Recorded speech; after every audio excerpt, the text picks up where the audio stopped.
روزے کی حالت میں اگر کسی کو یہی یاد نہ رہے کہ میں روزے دار ہوں، دھوکے سے کچھ کھا لے پی لے، تو اس سے روزے پر فرق نہیں پڑتا، روزہ باقی رہتا ہے۔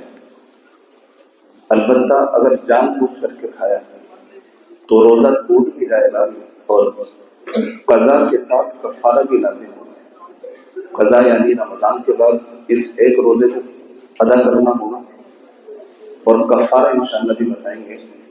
دنیا میں بھی اس کی اللہ نے سزا رکھی تاکہ تربیت ہو اور بعد میں ایسی کوئی حرکت دوبارہ سے نہ ہو پائے۔ جو چیز عادتاً نہیں کھائی جاتی جیسے لکڑی ہے، کنکر ہے، کاغذ ہے، یا اس طرح کی اور بھی بہت ساری چیزیں جو چیز عام طور پر کھائی نہیں جاتی، ان کو آدمی اگر جان بوجھ کر کے نگل لے، کھا لے، تو روزہ ٹوٹ جائے گا، لیکن صرف قضا لازم ہوگی، کفارہ لازم نہیں ہوگا۔ جو چیزیں کھائی جاتی ان کو جان بوجھ کر کے کھا لے تو قضا بھی کفارہ بھی، لیکن جو چیزیں نہیں کھائی جاتی اس کو آدمی قصدن بھی اگر نگل لے تو روزہ ٹوٹ جائے گا، اس میں کوئی شک کی بات نہیں، لیکن قضا لازم ہوگی، کفارہ لازم نہیں ہوگا۔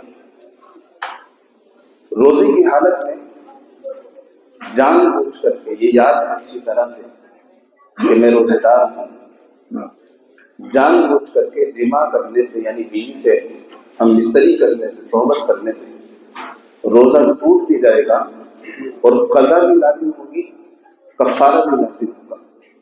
رمضان کے بعد اس ایک روزے کی قضا بھی کرنی ہوگی اور اس کا کفارہ بھی ادا کرنا ہوگا۔ البتہ صرف بوس و کنار کرنے سے، بیوی کا بوسہ لینے سے یا اس کے قریب جانے سے روزے پر اثر نہیں پڑتا، لیکن اگر اندیشہ ہے کہ بات اس سے آگے بڑھ سکتی تو پھر ان تمام چیزوں سے بھی پرہیز کرنا چاہیے، ورنہ صرف یہ کام کرنے سے تو روزے پر فرق نہیں پڑے گا۔ لیکن اگر صرف بوس و کنار کرنے سے بھی، یعنی اس کام کو کرنے سے بھی انزال ہو جائے، منی نکل جائے، تو روزہ ٹوٹ جائے گا، لیکن صرف قضا لازم ہوگی، کفارہ اس صورت میں لازم نہیں ہوگا۔ یہ کب ہے؟ جب صرف بوسہ وغیرہ لینے سے انزال ہوا، لیکن اگر جمع تک کی نوبت آئی ہے تو پھر اس صورت میں قضا بھی ہے اور کفارہ بھی ہے۔ مشت زنی، ہاتھ سے غلط کاری کرنا اسلام میں سخت ترین گناہ ہے۔ اللہ کے نبی علیہ السلام نے ایسے آدمی کے لیے بڑی سخت وعید بیان کی کہ کل قیامت کے دن اس کی انگلیوں کے پولے یہ حاملہ ہو جائیں گے، یہ اس بات کی علامت ہوگی، الگ سے اس آدمی کو پہچان لیا جائے گا کہ یہ اس کام کو کیا کرتا تھا۔ تو مشت زنی روزے کے علاوہ بھی بڑا سخت گناہ، لیکن روزے کی حالت میں کرنا اور بھی سخت گناہ۔ روزہ ٹوٹ جاتا ہے، قضا لازم ہوگی، کفارہ لازم نہیں ہوگا۔ مکھی کا، مچھر کا، دھواں وغیرہ کا یا پاؤڈر اگر کہیں اڑ رہا ہو، وہ اگر منہ میں چلا جائے تو اس سے روزہ نہیں ٹوٹتا ہے، بغیر اختیار کے اگر جائے۔ بائک پر جا رہے ہیں، مکھی یا مچھر منہ کے اندر چلا جائے اور وہ حلق سے نیچے بھی اتر جائے تو روزہ نہیں ٹوٹے گا۔ کسی جگہ پر بہت زیادہ دھواں ہو رہا ہے، لوبان یا اگر بتی وغیرہ جل رہی ہے، آپ چلے جائیں، آپ کا بالکل ارادہ نہیں اس دھویں کو منہ کے اندر لینے کا، لیکن اگر وہ چلا جائے تو بھی روزے پر فرق نہیں پڑتا۔ ہاں یہ بات یاد رکھیں، قصداً دھویں کو منہ میں لینے سے روزہ ٹوٹ جائے گا۔ اس لیے مسلمانوں کو خاص طور سے روزے دار ایسی جگہ پر جانے سے بچنا چاہیے جہاں پر دھواں زیادہ ہوتا ہے۔ مثال کے طور پر کچھ دکاندار حضرات اگر بتی جلاتے ہیں اور بہت اس سے دھواں نکلتا ہے تو اس دھویں کے قریب جانے سے بچیں۔ جس چیز کا پتہ چل رہا ہے کہ یہاں دھواں ہے تو پھر اس کے قریب جانے سے بچیں۔ قصداً اگر بتی کا دھواں یا لوبان کا دھواں یا کسی بھی چیز کا دھواں منہ کے اندر لینے سے روزہ ٹوٹ جائے گا، لیکن اگر بغیر اختیار کے ہو تو اس سے روزے پر فرق نہیں پڑتا۔ جو حضرات گاڑیوں کے اسپرے وغیرہ کا یا پاؤڈر وغیرہ کا کام کرتے ہیں ان کے لیے بہتر یہ ہے کہ اگر وہ روزے کی حالت میں ہے تو منہ پر ماسک لگائیں تاکہ اسپرے کے ذرات یا پاؤڈر کے ذرات حلق سے نیچے نہ اترے. اس کے بعد اگر کچھ احساس ہو تو اس سے روزے پر فرق نہیں پڑے گا.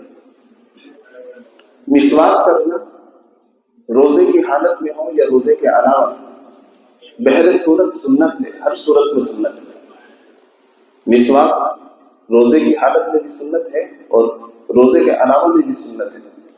اس لیے روزے میں اگر کوئی مسواک کرنا چاہے تو وہ مسواک چاہے خشک یا تر ہو، اس میں کوئی حرج کی بات نہیں. البتہ ٹوتھ پیسٹ کرنا، منجن کرنا یہ مکروہ ہے، اور مکروہ اس لیے ہے کہ اس کے ذرات حلق سے نیچے جا سکتے ہیں. پیسٹ کرتے کرتے بہت ممکن ہے کہ اس کا کوئی ذرہ حلق سے نیچے اتر جائے، ممکن ہے، حالانکہ ہوتا نہیں ایسا لیکن ہو سکتا ہے.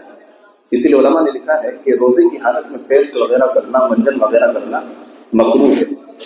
ہاں صفائی کے لیے ظاہر سی بات ہے ضرورت ہے اس چیز کی، تو روزے سے فارغ ہونے کے بعد افطار کر لینے کے بعد یہ سارے عمل کر سکتا ہے. ختم سحری ہو چکی، سحری کا وقت ختم ہو جانے کے بعد بھی سحری کے کھانے کو جاری رکھا، یہ سمجھ کر کے ابھی تو وقت باقی ہے. جیسے بعض مرتبہ ہو جاتا ہے آج 5:25 پر ختم سحری تھا، کسی کو یاد رہا کہ آج بھی 5:26 پر ختم سحری، اس نے 1 منٹ اور کھانا پینا جاری رکھا تو اس کا روزہ باقی نہیں رہتا، روزہ اس کا اسی وقت ضائع ہو جاتا ہے. رمضان کے بعد اسے اس روزے کی قضا کرنی ہوگی. اس سے اتنی بات سمجھ میں آتی ہے کہ ایک بار ختم سحری ہو جائے، یعنی صبح صادق ہو جائے جو وقت لکھا ہوا ہے، اس وقت کے بعد ایک لمحے کی بھی گنجائش نہیں رہتی. بعض مرتبہ ہاتھ میں گلاس کا پانی کا گلاس ہوتا ہے، اب وہ آدھا پی لیا آدھا باقی، اتنے میں اعلان ہو گیا یا وقت ہو گیا. آدمی سوچتا ہے کہ اس آدمی کو کیا رکھوں، اس کو بھی گٹک لوں، تو اس سے روزہ خراب ہو جائے گا، ضائع ہو جائے گا. اسی خواہش کو تو قربان کرنے کا نام روزہ ہے، یعنی جو کچھ بھی وہ سب کچھ چھوڑ دو وقت ہو جانے پر. شدید مجبوری میں اگر کسی کو ایسا مرض لاحق ہو جائے کہ روزے کو شام تک لے جانا، افطار کے وقت تک لے جانا بہت مشکل ہو، یا مرض میں کسی بڑے نقصان کا اندیشہ، تو پھر اس صورت میں روزہ توڑنے میں کوئی حرج کی بات نہیں.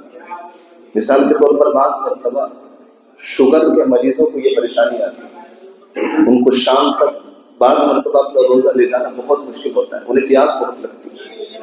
تو اگر بہت بڑے نقصان کا اندیشہ ہو کہ اس کی تلافی نہ ہو سکتی ہو، بھرپائی نہ ہو سکتی ہو، تو روزہ توڑ دے اور پھر رمضان کے بعد اس روزے کی قضا کر دے.